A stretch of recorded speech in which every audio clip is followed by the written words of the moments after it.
So I want to open this by telling you what I was doing 31 years ago today. For those of you who were here last night, you heard my story of what I was doing 31 years ago yesterday. This is going to be interesting, so don't wince yet.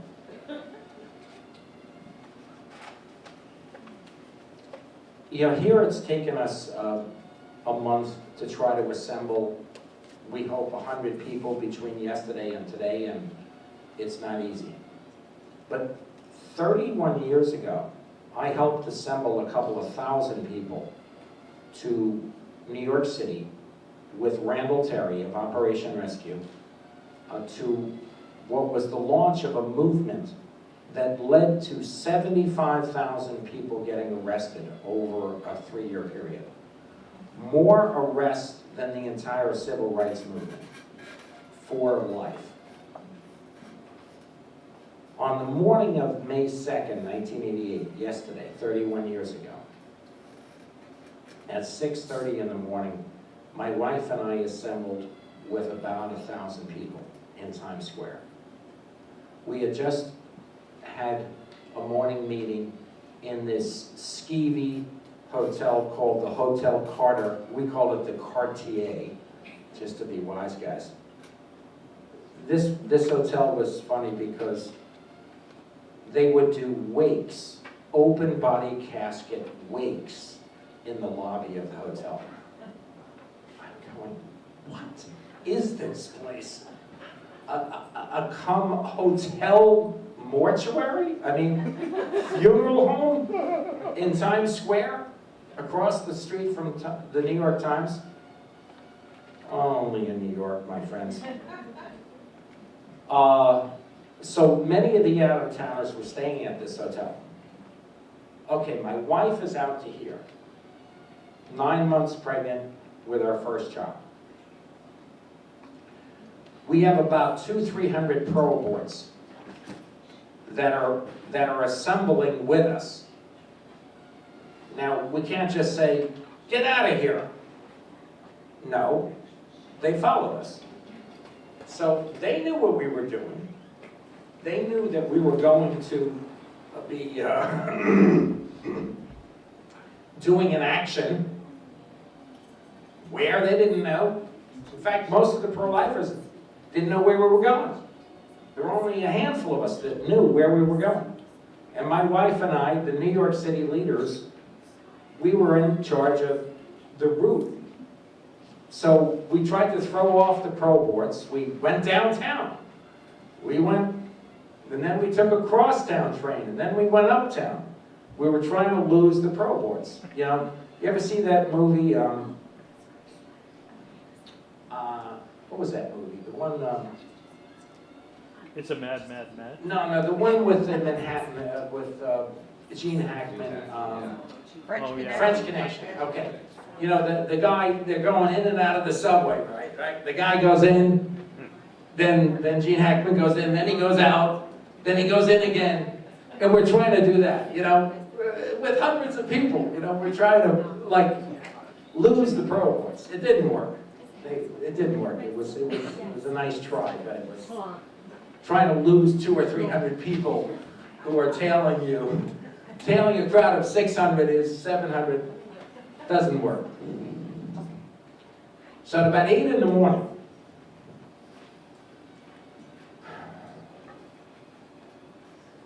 we say, okay, this is it. Everybody out. We get off at 86th Street and Lexington Avenue. And my wife and I come up the subway station. Nobody's quite sure, well, where do we go out? How do we, all right, well, we emerge from the 86th and Lex, and we're facing downtown, walking down Lex. And I hold my wife's hand, and I'm nervous as hell, and I say to her, are we really going to do this? And she didn't answer me. So I just squeezed her hand, I said, let's go.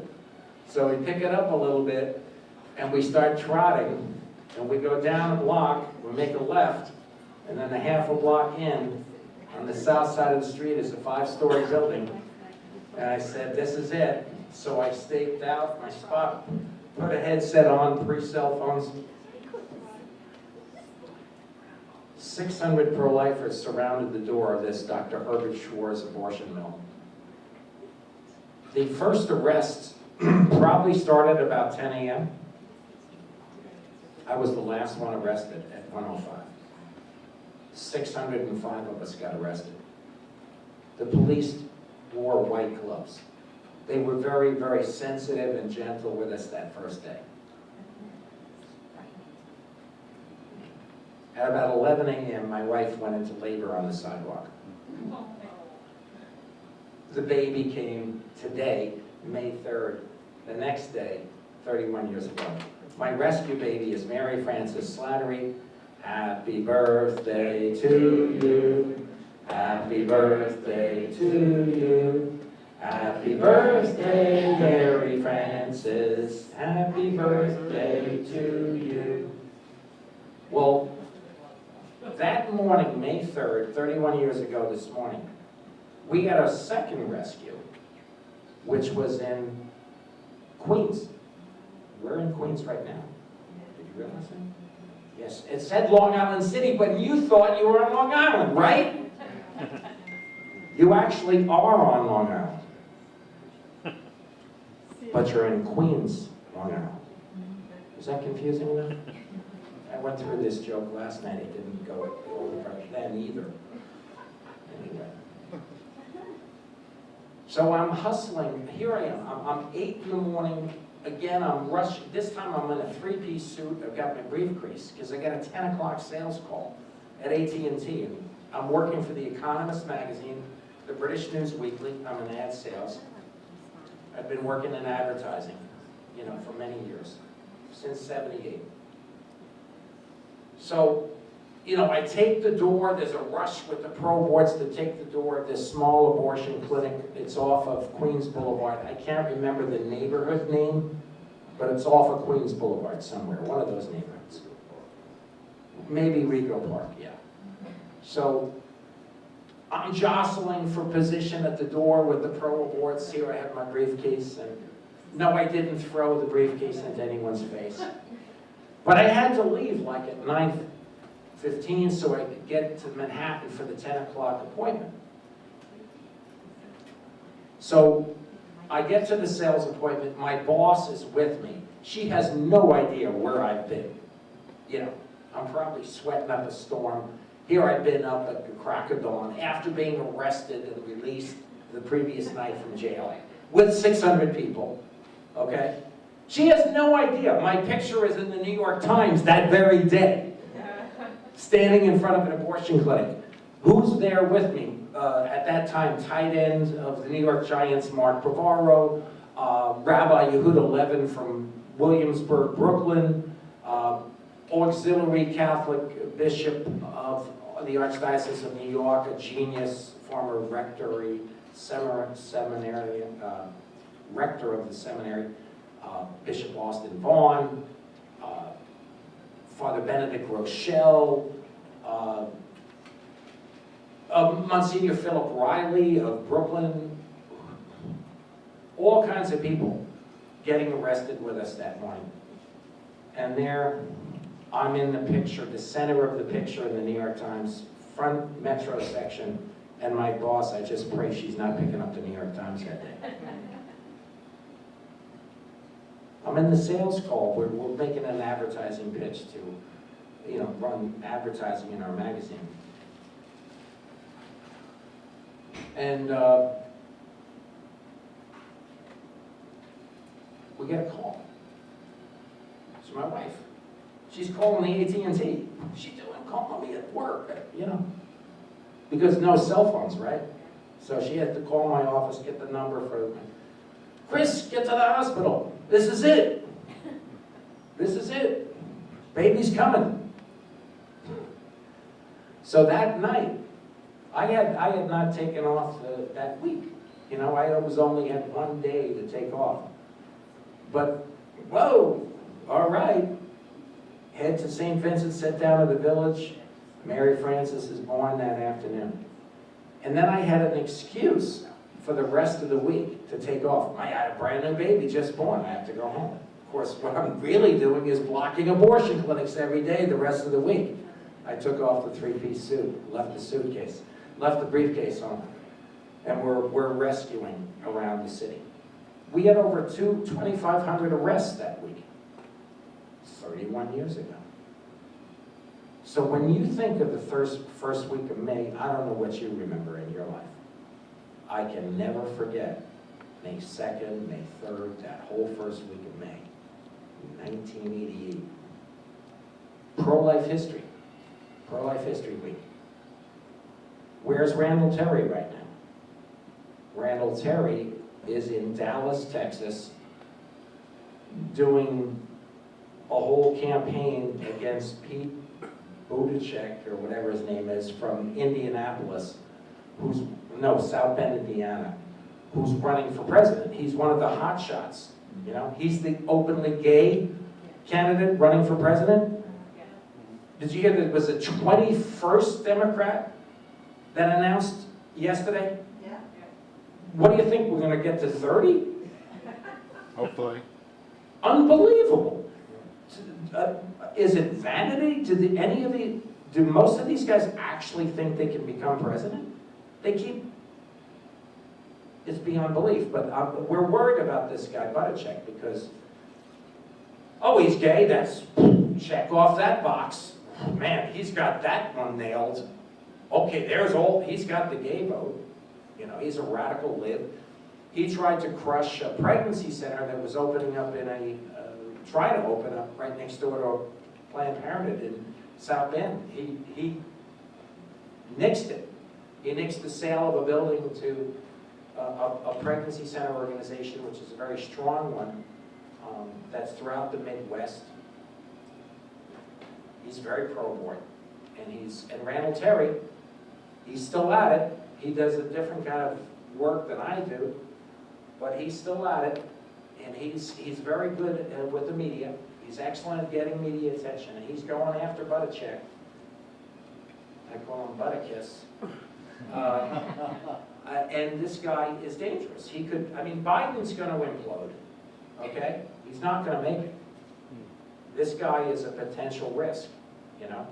So Randall is, strategizing and thinking, I got to take this guy out. He's got an RV, decrying the Democrats as every one of them announced 21 presidential candidates has defended abortion till birth.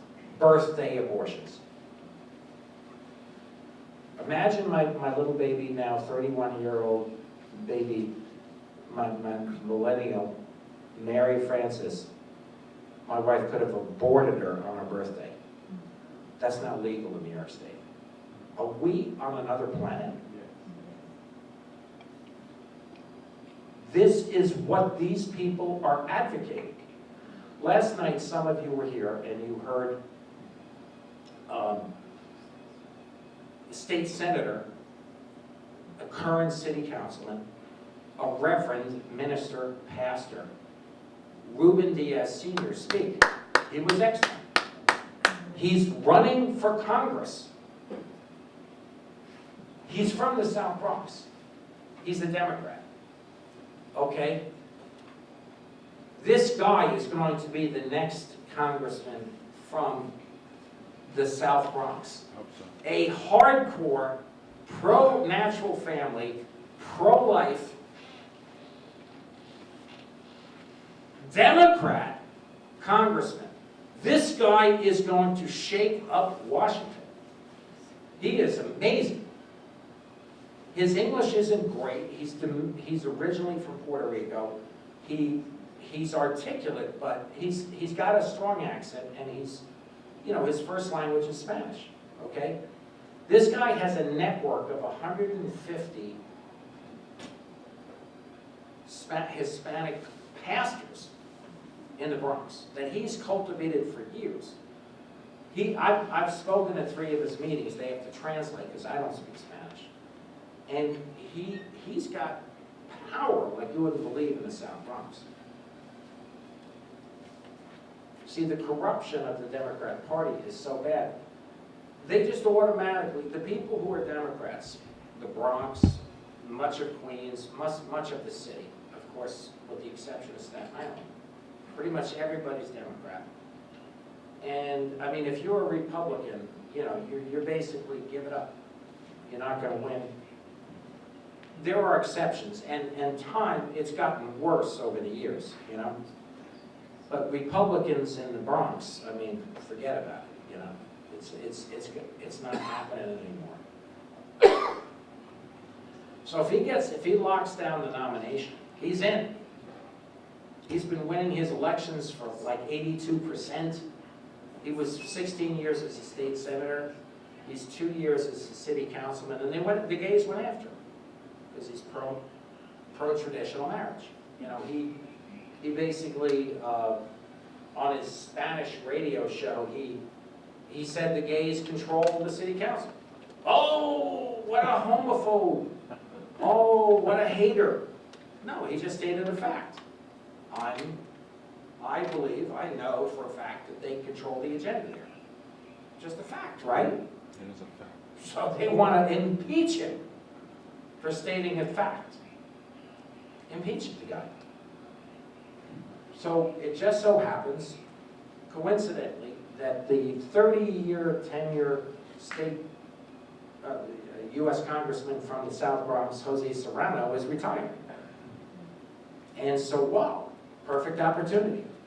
Get out of the city council, which is a cesspool, and there are, I could be wrong by one, there are either 2 or 3 Republicans in our New York City Council out of 51. We have never had a pro-life mayor in New York City.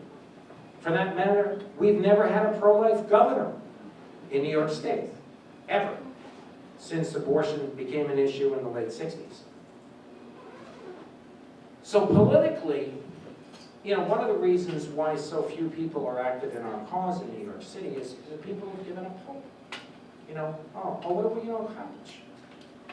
You know, we lost the state senate in November, and unless Jesus Christ rides in on white horses in the clouds across New York State, we're not taking back this state politically.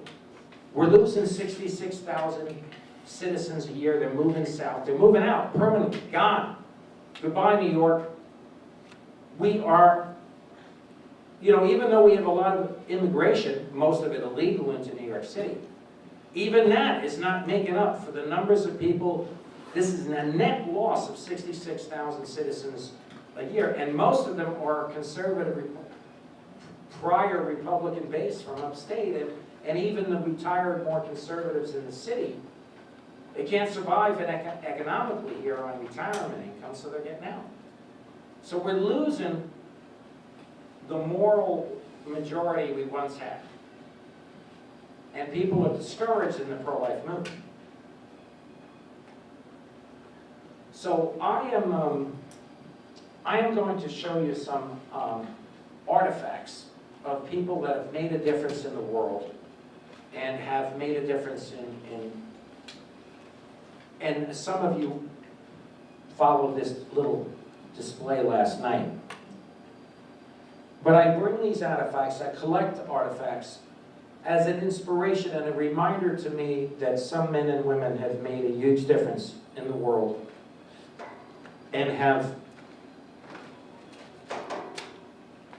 made a difference. And they came from humble beginnings, and God used them. And so God can use you and me. This is an object which I treasure. This has been certified.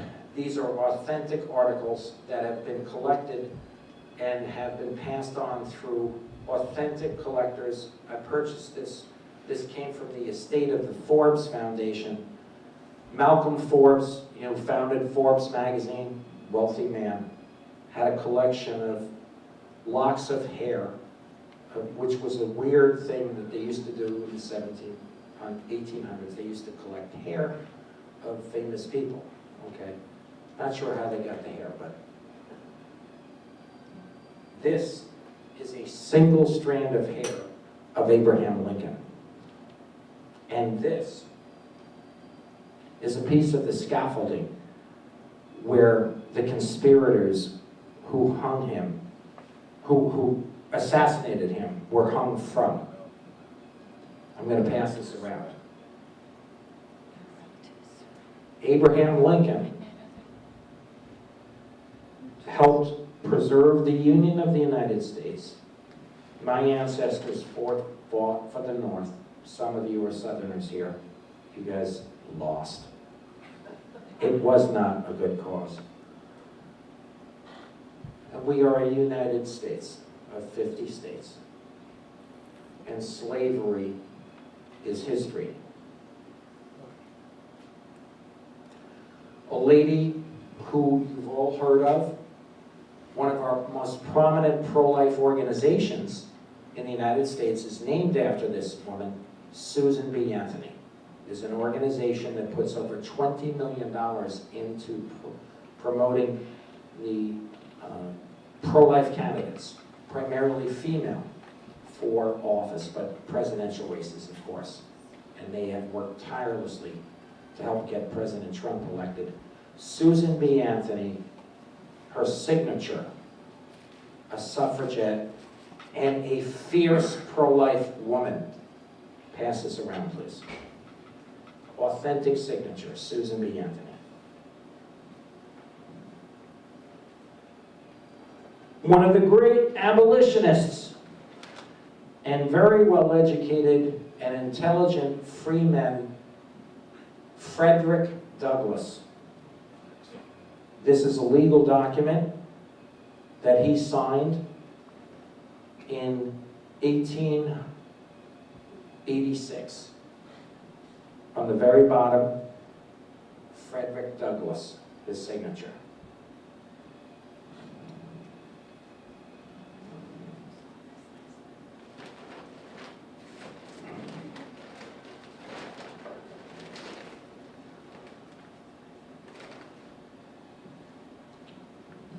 There was one man that was largely responsible for the outbreak of the Civil War. He brought it to a head. He was a bit crazy. He was. He was from upstate New York. He had a plan, it was insane, to literally arm the slaves and cause an insurrection. It didn't work. He and his boys, his sons and followers, successfully captured for a short time the armory in Harper's Ferry, Virginia, which is now West Virginia. And there is a federal park there and museum. And they preserved the firehouse where he was cornered and captured and wounded. And he was tried and hung. And this is a lock of, this is a hair of John Brown.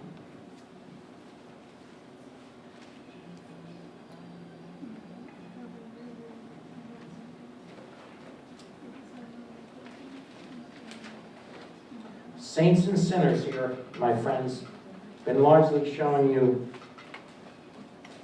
the good guys. I'm now going to show you a book written by, and signed by a bunch of bad guys. Lawrence Lader teamed up with Dr. Bernard Nathanson to legalize abortion in New York, which was accomplished July 1st, 1970. That's when our first legal baby was murdered. Do you know that we've killed over 5.5 million children in New York City alone in the last 48 years? 49 years on July 1st. Do you know that New York City is the abortion capital of the Western world? We have had the highest rate of abortion of any city in America, 41% for most of the last 40 years. Down now to 33%, thankfully.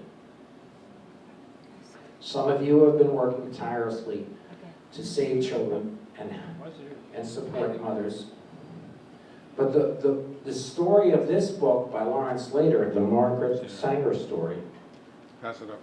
Margaret Sanger was the founder of ultimately Planned Parenthood. She opened in October of 1916. She opened the first Planned Parenthood, which was not an abortion clinic, not in 1916. Birth control information was given out on Amboy Street. Just place it on the chairs, please. On Amboy Street back in October 1916.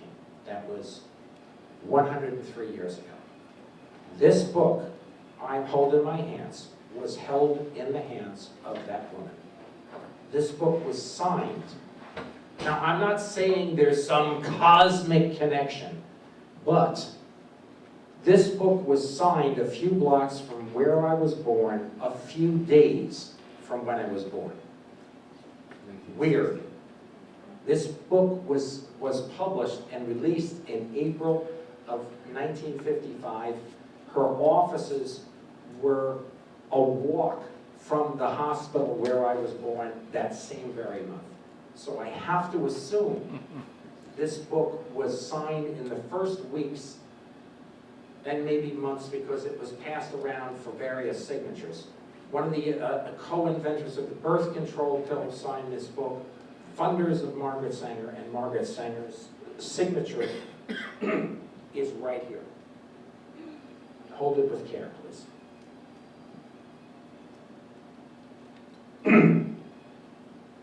My last and oldest object that I'm going to show you is an object that is over 200 years old. Have any of you ever heard of William Wilberforce?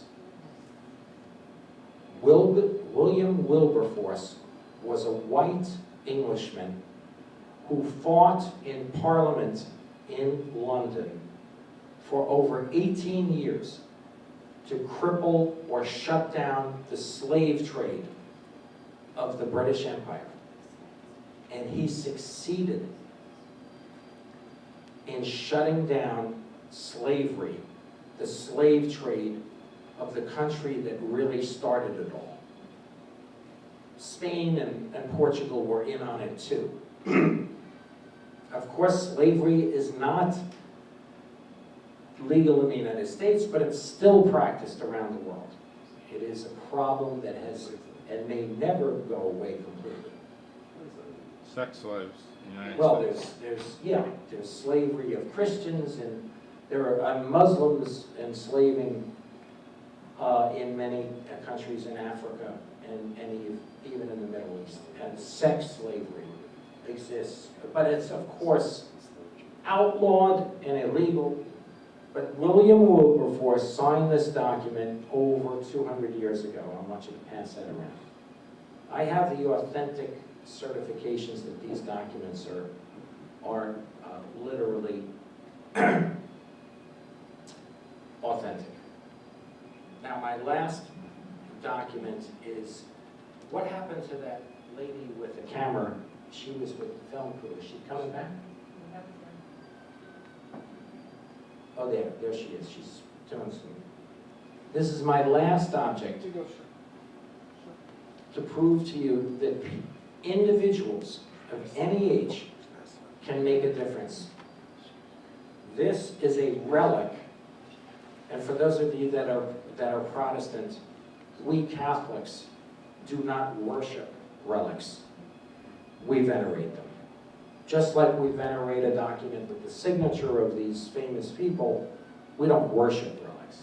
We just, this relic, I'm not positive if it's a first or second class relic. It may be a part of a bone of this woman's body, or it may be a part of her hair, or it may be a piece of cloth that she wore. But this relic is associated with Saint Maria Goretti, one of the youngest saints ever canonized by the Catholic Church. She was brutally murdered for not acquiescing to a man who sought to rape her. She was 11 years old. She was stabbed over 20 times to death, brutally murdered. Her murderer repented, went to prison, begged forgiveness of her mother, and even went to the canonization of this woman in St. Peter's Square in Rome. She forgave her murderer. Her mother forgave her murderer.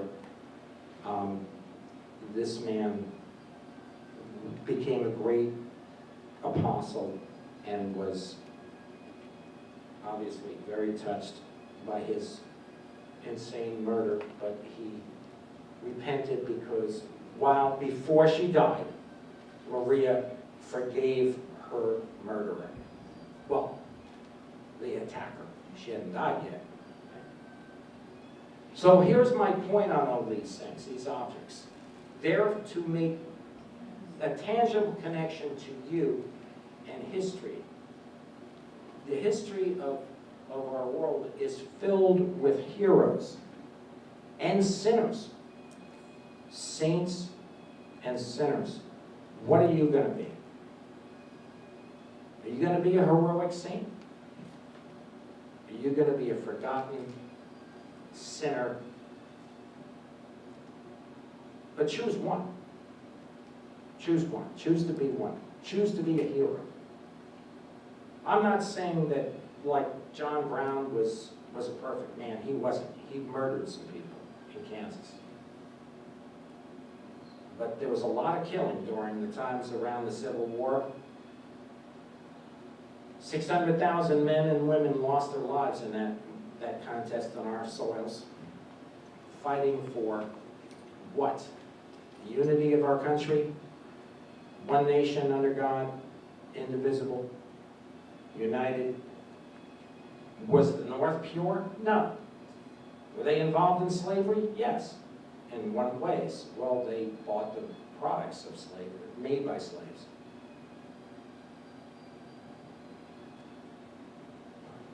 Did the Northerners all give a damn about slavery? No. Some of them rioted here in Manhattan because they were going to be, because of the forced draft. And they burned down a black orphanage. They lynched blacks. Were they perfect? No. But there were a lot of the Irish and German immigrants that were literally taken right off the boats and put on uniforms and shipped down south. They didn't want to fight. They came to the U.S. for freedom. But in the end, hundreds of thousands of mostly immigrants ended up fighting for the unity of our country. I am of Irish American heritage, and the Irish brigades were fighting on both sides. Irishmen fighting Irishmen with Irish flags down in Virginia. And they're going, what are we doing here? Whose side is right? Well, ultimately, the North prevailed. We're a united country, and slavery was eventually outlawed. And but we are in very tumultuous times now. We're in a state that has treated. Yeah. Why is the Reddy's relic being a Jewish star being? I don't know.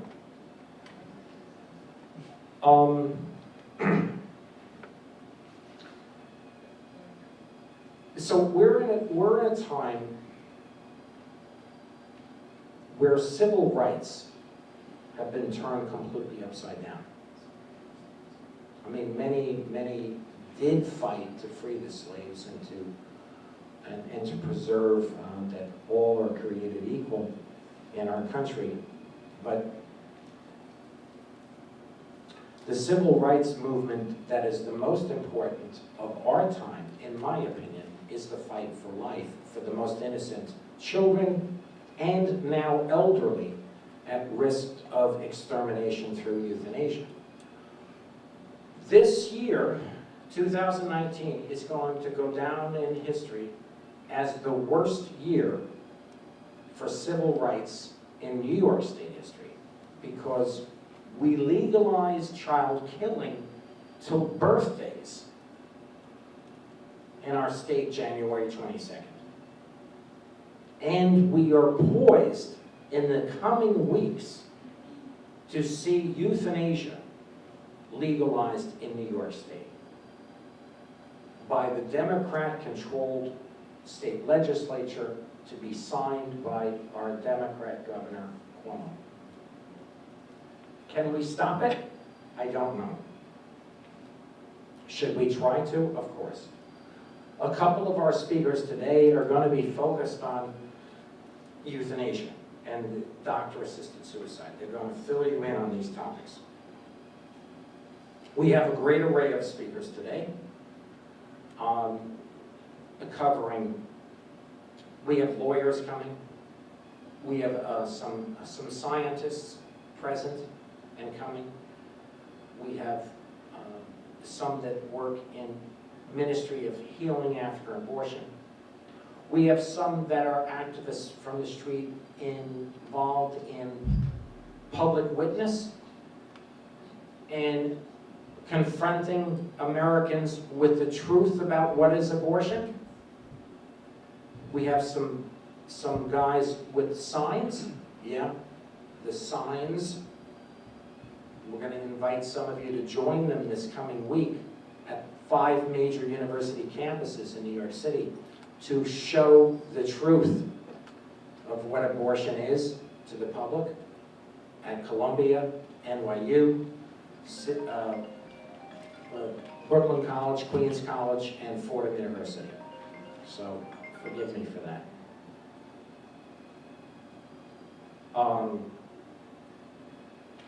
We are going to give you some speakers who are activists for as long as I've been. I'm one of the oldest left in the city of New York, 40 years at this. I'm just catching the second wind. I don't know if I have the energy of Donald Trump or Reverend Ruben Diaz in their 70s and 80s. I pray that I'll be able to continue the fight into those decades. But I'm 64 years old as of 2 weeks ago, and I feel like I'm just getting my second wind. But you're going to hear from some activists who are also at it for many decades. They're coming, they're on their way. I just got a call from one of them. You're here to be inspired, okay? Yes, you'll get some facts. Some of the presentations you're going to hear are very fact-oriented, but I want you to let your emotions go. In terms, I want you to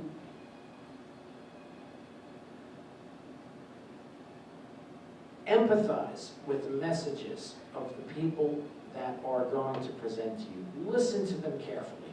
Try to stay awake. Get coffee if you need it. Stay with us. This is going to be a long day. This is going to be a hard day. By the end of the day, you're going to have a headache because you've listened so hard and you decided, I'm giving this day to the Lord. Okay, I'm getting an upload of encouragement and inspiration from some of the sharpest pro-life leaders, most of whom are full-time in their work, who have studied and carried out work in the vineyard. You're going to have an awesome day. And the people that you're going to hear from today, in their own ways, they're like Susan B. Anthony. They're like Abraham Lincoln. They're like John Brown. They're like William Wilberforce. They're like Maria Goretti. They're saints. I mean, they're not like Margaret Sanger, but you know what? We can emulate Margaret Sanger's zeal and dedication to her cause. I mean, I'm not saying that I admire Margaret Sanger, but I mean, Margaret Sanger was a trailblazer. Do you know what she did with her first clinic? She sent a press release when she opened it, and she did not send it by email or fax. There was no such thing. She mailed or hand-delivered a press release to the district attorney of Brooklyn in 1916 to announce she was opening up a birth control clinic. It was illegal. She did it to provoke them to come and arrest her, and they did. And she was arrested. This was a woman who did this in 1916. Now, I started off by telling you about how I got arrested 31 years ago. But that was old school. She was somebody willing to risk arrest, and she and her sister got arrested, and her sister did a hunger strike. She overturned the ban on the distribution of birth control information. It was still illegal to distribute birth control devices. She later provoked the city of New York and spoke about birth control from the stage of Town Hall. Do you know where Town Hall is on West 43rd Street in Manhattan? She was arrested on that stage for just speaking about birth control. So this was a woman who was dedicated to her cause. You can see some very fascinating YouTube videos about Margaret Sanger with a very young Mike Wallace on a television show. One of the things that's very amusing about the show is he's smoking cigarettes and plugging Philip Morris throughout the show. I mean, those were different times. I mean, I think this was in the 50s. She has some very, very radical views. I mean, she was a eugenicist. Do you all know about eugenics? You know, people say, oh, she got her ideas from the Germans, from the Nazis. Opposite. We gave the ideas of eugenics to the Nazis. They adopted our bad ideas of the American left and the eugenicist movement in the US. She more influenced them than the other way around. Anyway, I could go on for a while, but what I want to do is, do me a favor, Sean. Go out and ask the TV lady if she could come in now. What? Emily, TV lady? Yeah, ask Emily if she could come in now, and then what we're going to do is I'm going to ask the speakers to give us a 3-4 minute summary of what you're presenting later on today. Your message. That includes all of the speakers. I'm looking at Catherine. I'm looking at Joel. I'm looking at Fletcher.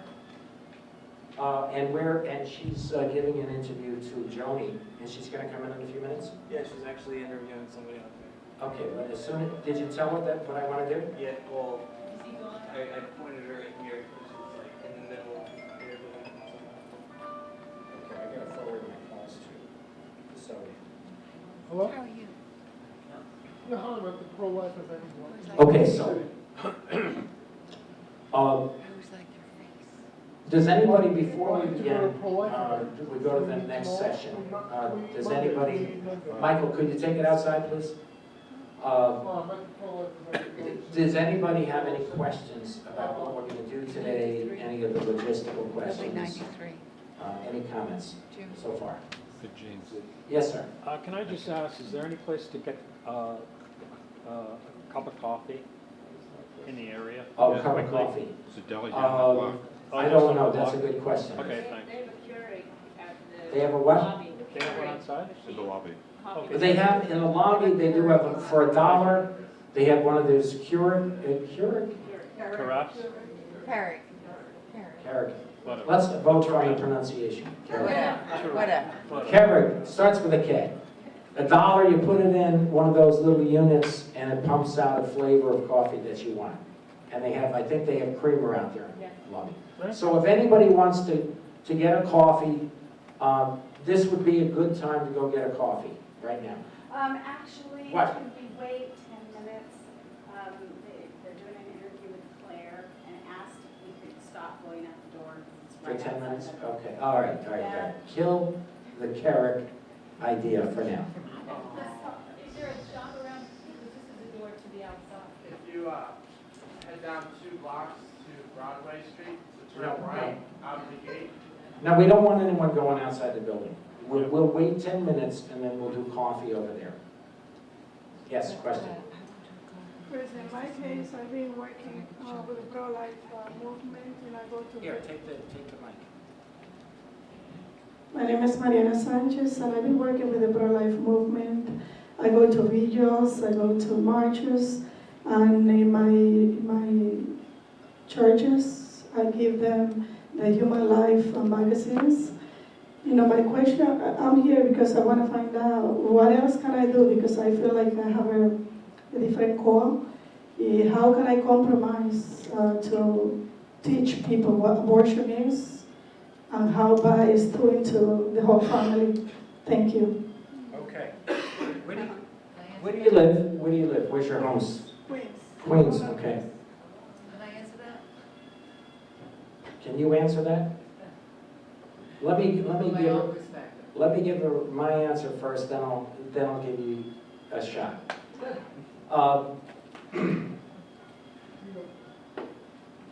We have Kathy Donahue here, of Bridge to Life, who has a ministry about 30 years here in Queens.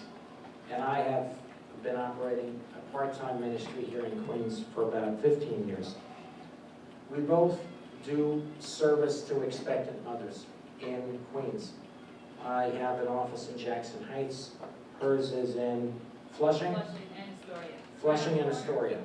Okay? Kathy's going to be one of our speakers, so she's going to be describing our work. Okay? Her work, and I'll be elaborating on mine in a minute.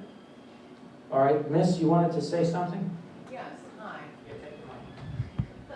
Introduce yourself. Hi, my name is Pamela Benner. For those of you who don't know me, I'm involved in many aspects of pro-life, Elders of God's First Descendants, Vigils, Bridge to Life, Rachel's Helpers, and several other, whatever I can do.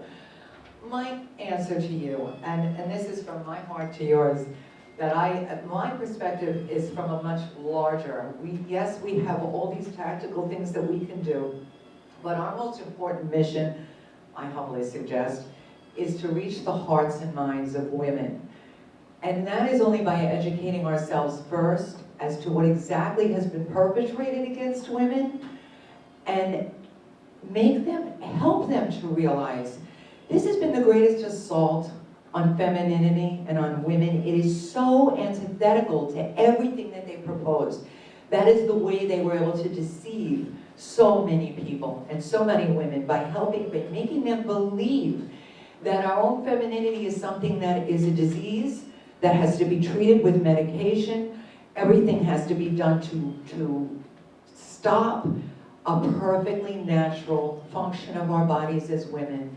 And I heard someone once refer to women as being the tabernacles of humanity. Through us, all life passes. The womb is a sacred place. And until they invent some other way, God forbid, all life does pass through us. We are that conduit. And I believe with all my heart, from my own experiences speaking with young women, that you can reach them if we only know the right way to present it to them. Because it was presented to them as if this is going to liberate them to destroy what they are as women. And in a world today where you have so many people that are into their organics and they're into all their natural living and they don't want to squash an ant, but yet they are doing things to their own bodies, which is mutilation, and destroying the most organic thing about them, which is their femininity and their ability to have children. And even as a nurturer, if they decide not to have children, children are never an obstacle. They are never an obstacle to our lives. They are only a joy to our lives. And I just humbly submit to you all that I think that once we begin to really educate ourselves in a much larger way than just, yes, everything else is important, but we need to reach the hearts and the minds of women and make abortion something that is unthinkable, because the laws are never going to stop it, but we can, and I think we're very powerful witnesses, so that's my suggestion to you, education.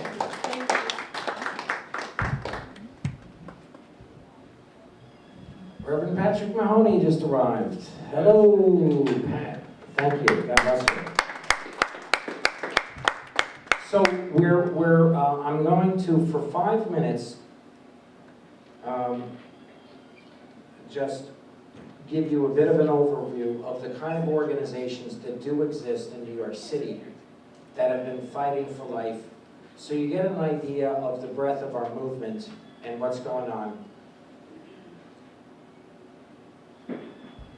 Our movement has had very, when it comes to the general education organizations in our pro-life movement, the U.S. national-based National Right to Life Committee, okay, has chapters in most of the 50 states. And in many of the counties of America, there is a Right to Life chapter. But unfortunately, in New York City, we have had a fairly weak presence of this kind of organization. These are general education and legislative organizations. We have had a Manhattan Right to Life office, but it's been generally revolving around one lady named Jean Head, who's a nurse, who's retired long ago from St. Vincent's Hospital, and she's focused her efforts at the United Nations in the last 15, 20 years. They had an office for many years in Manhattan, and I think they recently closed it. It had been at the Empire State Building for a while. Nicer offices than my original cubbyhole pregnancy center, which was on East 23rd Street. In 1984, I signed a lease on what was the first pregnancy center in New York City. It was the first full-time pregnancy center. There had been a couple of efforts of a couple of part-time pregnancy centers that opened in the early 80s here in Queens, but they never sustained. They were never sustained. They never survived. There was never a true birthright, a full-time birthright in New York City. Expectant Mother Care was the first pro-life pregnancy center in Manhattan, and we have been the busiest and most broadly positioned, located in the Bronx, Brooklyn, Queens, and Manhattan over the last 35 years. We opened around the corner. Our building shared a wall with the Planned Parenthood thrift shop. That was the closest I could get to Planned Parenthood because their original location was across the street from a church, and they were largely in an apartment building where I couldn't rent space, and there was no space nearby. The closest I could get was next door to their thrift shop around the corner, back in the East 20s, in the mid-80s. Back then, that neighborhood around Baruch College was a bastion of abortion facilities in the East 20s and East 30s. Park Med and Eastern Women's Center, the two biggest abortion facilities in New York City, were centered around the corner from each other. East 30th Street for Eastern Women's Center, and on 32nd and Park in nearby. They eventually would merge, and they're now the biggest abortion clinic in the city, located in the Israeli Consulate building on 2nd Avenue at 42nd Street. Speaking of 42nd Street, there's been a strong presence of pro-life groups at the United Nations. The Center for Family and Human Rights, CFAM, has an office near the UN. They are focused 100% on international activities at the United Nations. They were founded by Austin Roos, who is now based in Washington, but he has a full-time staff and office there near the UN. The Human Life Review and Foundation which was started by one of the founders of National Review magazine, who spun off from them, named Jim McFadden.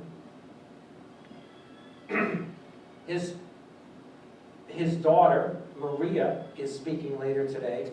She is the editor of this premier international English language quarterly journal of opinion on pro-life activities. It is an excellent publication, and they also have a website. You can get issues online. All participants today, by the way, courtesy of Maria, will be gifted a 1-year free subscription to the Human Life Review online digital edition for attending. A bonus, okay? In one of my emails, I promised some bonuses. That is one of the bonuses, as well as, Pat, you missed it, but I have artifacts up front you can look at later. If you could have just got me a parking place on the street, Okay. that would have been. That would have been a bonus. That would have been an awesome bonus. Okay. Too big a bonus. That's a bonus I cannot provide. You will have to pray to St. Anthony for that kind of bonus. So I'm giving you a quick review of pro-life organizations in the city of New York. I wish it was a long list of organizations. The most significant organization that was based in New York City moved from New York City about a year and a half ago from Staten Island, and that was Priests for Life. They were here for all that growth period from when Janet Moran and Father Frank Labone took it over, running it initially out of a garage, I think out of Janet's house, and then expanding it to a significant office building that they leased in New Dorp, Staten Island, home of where I grew up as a boy, New Dorp, Staten Island, great little town where my parents were married and where I was baptized and confirmed. Staten Island lost Priests for Life when they moved in September of 17 to Titusville, Florida, which is near the Kennedy Space Center. They bought a building, a former space technology kind of high-tech firm, had to retrofit the building, but it's a nice big building. But we claim Father Frank Pavone as our own. He was from Port Chester, Westchester County, but spent most of his priestly life on Staten Island. I actually think, you know, talking about some of the great pro-life leaders of New York City is almost as important as talking about their organizations. So I mentioned Father Frank, I mentioned Jean Head of New York State Right to Life. I mentioned the McFaddens, Jim and Maria McFadden. But I'm also going to mention some of the others. They came from the religious community. One of Brooklyn's greatest is, of all times, is Monsignor Philip Riley, ailing and ill and almost infirm at this stage. This man heroically witnessed for over 20 years at the biggest Brooklyn abortion facility on 43rd Street near the Costco, underneath the Gowanus Expressway, at ambulatory surgery. He was so gentle and kind. He saved thousands and thousands of babies through his kindness, his perseverance, his gentleness, even to the staff. His witness, I believe, wore down the owner of that clinic to get out of abortion. He didn't do it through violence. He didn't do it through threats or intimidation. They eventually said, okay, we give up. We're stopping the abortions. Hooray. What a victory that was. 20 years, he founded a group called the Helpers of God's Precious Infants. He was there with me when we got arrested on May 2nd, 88, 31 years ago yesterday. He was there, but he realized, as I did eventually, no, we're not going to close down the abortion industries by blockades. It's not going to happen. It's a great idea. It was, had its time, it was safe, it was nonviolent, it was peaceful. Reverend Mahoney was a leader in it as well, and he'll speak about that later. But frankly, peaceful, prayerful, persevering, counseling, witness, and outreach at the abortion mills is what he invented as a Catholic apostolate, specifically Catholic. It always involved, when he did processions, he would have a mass at a church nearest to the abortion mill. He would get one of the Catholic bishops of Brooklyn and Queens. For the non-Catholics, you may not know that the Brooklyn diocese actually incorporates Brooklyn and Queens.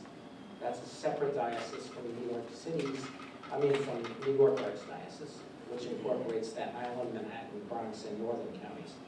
I know that sounds weird to split up the city, but that happens in other parts of the world where the cities are huge, where you have a couple of different dioceses. But anyway, so for over 25 years, Monsignor Rowley's group has organized a monthly prayer vigil. They never miss, where they have a mass on a Saturday morning, and they process 1 month in Brooklyn, next month Queens, back to Brooklyn, Queens, Brooklyn, Queens, Brooklyn, forever. I went to their last vigil. It was in Long Island City. And guess where they went to? They went to Mass, and then they went to the Planned Parenthood of Long Island City. We're in Long Island City. But they used to have 200-300 people. They were down to 20. And no priests were available to go over there with them to the clinic. It's diminished. It's diminished. And they're old, they're dying out, they're tired. Monsignor can't go out anymore. So pray for this great saint. This guy had inspired thousands across the country and around the world, internationally, to do helpers' work, right? Yes, you may. I just want to add that there are vigils, and I'm sure Chris is aware of them, in Manhattan, every first Saturday, and that is, I don't know those of you, I heard Father Fidelis was here yesterday. He leads them, and I guess maybe he spoke to you about them. It's the first Saturday of every month, and Yeah, I'll be talking. oh, okay. So I just, because he told me that the last vigil they had 200 people. Oh, yeah. Last month. Yeah, okay, so I finished with Monsignor Rowley, and I'm gonna segue into 40 Days for Life.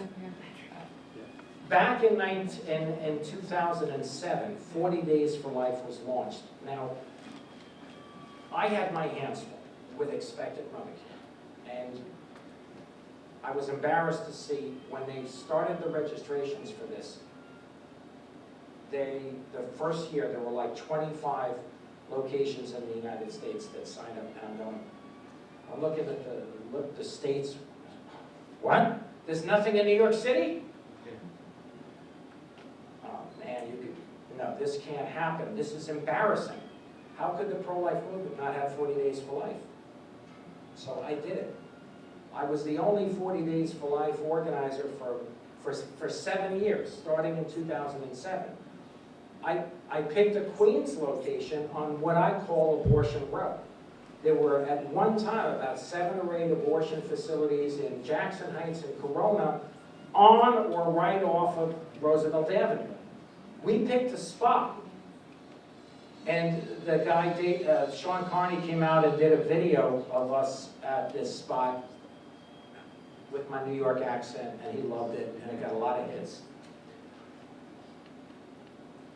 It's Moida, right down on the spot where we picked for our table 2 days before the 40 days was to kick off.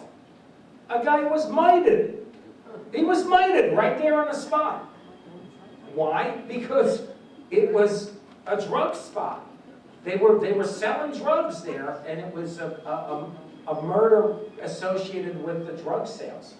And so I'm trying to set up my table, and they got, like 100 one of these vigil candles and flowers, And that wasn't a great, starting point for the group. Oh my God, is this safe, Chris? Are you serious? We picked a spot on Roosevelt Avenue at 89th Street, okay? And it was right across the street from, we were right there in front of the Dunkin' Donuts. But what was weird was, okay, here's the entrance for the Dunkin' Donuts, right? There's a door, there's an entranceway here, and there's an entranceway here. Each of these entranceways were stairways to a separate abortion clinic which had an adjoining central wall, right smack in the middle over the Dunkin' Donuts. 2 different competing abortion facilities. So that's where we started 40 Days for Life in Queens. And then we did it for 7 years at Dr. Emily's, this big abortion clinic in the South Bronx. And then I coincided it with the first mobile clinic in a big city in a country. We had ultrasound in our mobile clinic. We started with a 32-foot RV. So 40 Days for Life is going strong now at the Planned Parenthood of New York City. Father Fidelis Masinski, who was speaking here last night, he spoke, and tomorrow morning, for the hardy of you, we are inviting you to participate at 8 a.m. at a mass. You may participate if you're non-Catholic city, which was surrounded by an ancient order of Hibernians with shotguns when the Know Nothing Party crowd came with pitchforks and torches to burn it to the ground. If you ever saw the movie Gangs of New York, there's a scene in the movie which replicates that actual event. Historic event. That church was surrounded by Irishmen with shotguns on the permission of the Archbishop of New York, whose nickname was Dagger John, Hughes, a fierce Irishman. So, there was this, you talk about the Antifa today and the radical left. Back in the 1800s, man, we had a radical left. They were off the charts. These guys were very violent, the know-nothings. So anyway, 40 Days for Life, Helpers of God's Precious Infants, the pregnancy centers, the work at the United Nations, the publications like Human Life Review. You have a few pregnancy centers on Staten Island. We run the only ones in the Bronx, expected mother care. We run one in Jackson Heights, as I said. And we're in Brooklyn. There are only 2 pregnancy centers in Brooklyn. There's another one in Bay Ridge. We're in the Brooklyn building with Planned Parenthood. We're on the same elevator bank with Planned Parenthood. We are at 44 Court Street, Borough Hall. Planned Parenthood's facility is on the 6th floor. We're on the 9th floor. And it was just announced, Planned Parenthood, that they were expanding their facilities into $15 million Brooklyn and Bronx expansion. So I think I've kind of summed up. I'm not going to get into the churches per se. All I can say is, with no criticism to anyone or individual, most of the activists in the pro-life movement in New York City have been Roman Catholic, okay? There's no reason that should be continuing. That the Protestant, non-Catholic community is not engaging enough. I don't know why they're not engaging enough. I want to change that. This is a Protestant facility, but most of you here are Catholic. So it's the same old story. We are having challenges bringing in the non-Catholics into this movement. Now, why did I do this conference today? Because Protestants, thank God for them, are organizing the biggest pro-life event in New York City history tomorrow in Times Square. Thank God for Focus on the Family. Tomorrow is a live from New York from 2:30 to 4:30, and one of our speakers today is going to be one of those at the rally tomorrow. And we pray for good weather. We pray for the safety of all the participants and the speakers. There have been obstacles to this event, and what big pro-life event doesn't have obstacles, right?